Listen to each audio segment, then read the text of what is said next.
We have obviously had quite a bit of Grand Theft Auto 5 over the last decade plus, from multiple re-releases of the game to, of course, continued and consistent updates, what many might call the meat and potatoes of the experience for the vast majority of its lifetime, GTA Online. Not like this, you haven't. Has he briefed you? Oh, well, yes, he has. He told us that if we do what you say, then together we can take down the big bad wolf that is government corruption. Yeah, and if you don't, we're all gonna fry, because the agency's onto us. I've even got some fools in our own bureau that are questioning my methods. But go back further in the series timeline by just one game, and you arrive at the completely contrasting circumstances of Grand Theft Auto 4. The 2008 open-world title was obviously highly acclaimed as well, to the extent that, just like GTA 5, it still stands as one of the best reviewed games of all time, while it's also safe to say that it sold a ton of copies as well, even though it could obviously never hope to even come close to GTA 5's commercial accomplishments. And yet, for all of its critical and commercial successes, once Rockstar Games was done with GTA 4, Rockstar never looked back at the game again.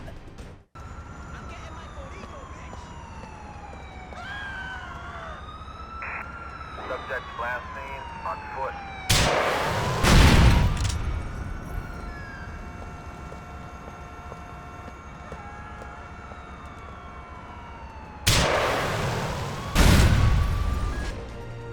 Interestingly enough, however, recent rumblings have suggested that that could change at some point in the not-too-distant future.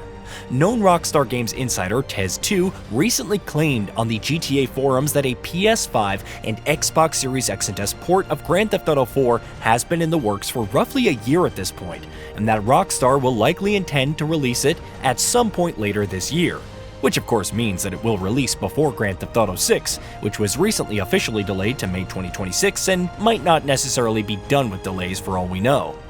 Admittedly, this isn't the first time we've heard rumors or speculation about a re-release of GTA 4, and obviously none of them have ever amounted to anything up to this point. But given Rockstar's recent history, there is precedent to suggest that GTA 4 could once again see the light of day. What about you? Help me! Rockstar has long been in the habit of outright ignoring its past releases, refusing to offer remasters or remakes or anything resembling a re-release even in the face of overwhelming demand. Until not too long ago, the original Red Dead Redemption was a similar case, but with the acclaimed 2010 Wild West epic having been brought to PC, PS4, and Nintendo Switch over the last couple of years, it now does feel likelier than it ever has that Rockstar might be looking to do something similar with Grand Theft Auto 4 as well. After all, that is another beloved title from the same era of Rockstar Games that hasn't seen the light of day in ages, which in turn has really ratcheted up the demand for the game to come back that much more. But if Rockstar does indeed decide to do a GTA 4 re-release, our hope is it'll be much more than a simple port.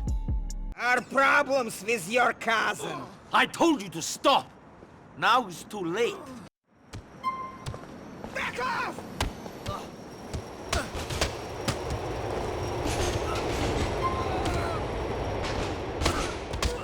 Piece of crap!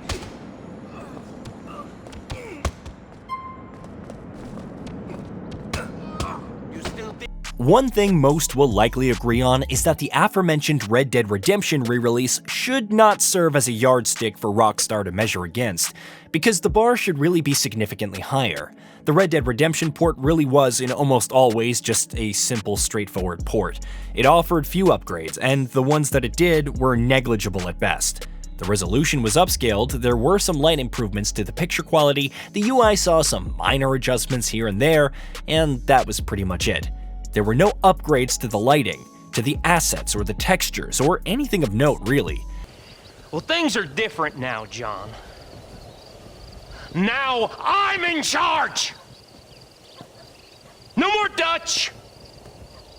And no more you. Hell, there wasn't even a performance mode, even when played on PS4 Pro or on PS5 via backwards compatibility. The game remains locked at 30 FPS, which is just a crying shame to put it mildly. And to top it all off, Rockstar decided to price this re-release, which was deemed by many to be a low-effort port of the game over a decade old, at a $50 price point, which felt unreasonable to say the least. Thankfully, the package did include the Undead Nightmare expansion for that price, so at least there was no additional fleecing being done on that front. The point being, of course, that Grand Theft Auto 4's re-release, if it is indeed on the way, cannot take a similar approach. Looking at what the standard is for a number of high-profile remastered releases in the current market, it's impossible not to have higher expectations from a GTA 4 re-release. Just look at something like Ninja Gaiden 2 Black or The Elder Scrolls 4 Oblivion Remastered, both of which are remasters that released this year and ended up impressing many with just how significantly upgraded and overhauled they were over the original experiences in spite of only being remasters on paper. Go back a little further and look at, say, Metroid Prime Remastered, or Mass Effect Legendary Edition, or The Legend of Zelda The Wind Waker HD, all of which offered meaningful upgrades and improvements that you didn't have to squint to even be able to notice.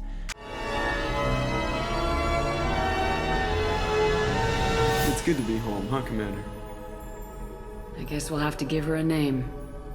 While a Grand Theft Auto 4 re-release doesn't have to be quite on the same level as far as its upgrades are concerned, with standards and expectations for remasters higher in general, a low-effort port for GTA 4 will be quite a hard pill to swallow by many, as evidenced by the disappointment many felt with the Red Dead port. Rockstar has tried its hand at actual remastered releases in recent years as well, of course, though that sadly didn't work too well. Grand Theft Auto The Trilogy, the Definitive Edition, launched a handful of years ago on modern platforms and, as most would tell you, did an awful job of remastering and modernizing 3 gaming masterpieces. Though GTA The Definitive Edition did definitely put in much more of an effort than the Red Dead port did, the effort that it did put in was lackluster, to put it mildly. And our hope is that Grand Theft Auto 4's purported release for the modern platforms will sidestep those errors as well. The thing with GTA 4 is, of course, that it remains a spectacular game with incredibly impressive tech and visuals even today. A ridiculously immersive and authentic urban open world map to lose yourself in, one of the most gripping stories that GTA has ever told through who may very well be the series' best protagonist ever. Grand Theft Auto 4 was an unabashed classic in every sense of the word, so to see it modernized and updated with the right amount of effort and thought put in could be incredibly exciting. Not only for returning fans looking to experience Liberty City again, but also for new ones who never played the game when it first came out. Grand Theft Auto 6 will obviously likely up the ante in all of those areas by quite some margin when it releases next year. But until then, an enhanced GTA 4 on modern consoles should serve as an excellent appetizer. Here's hoping that it actually does end up happening this time. Hey, did you know that we at GamingBolt upload new videos every day? Stick around, drop a like, subscribe, and hit that bell. And let us know what kind of content you'd like to see in the future with a comment below.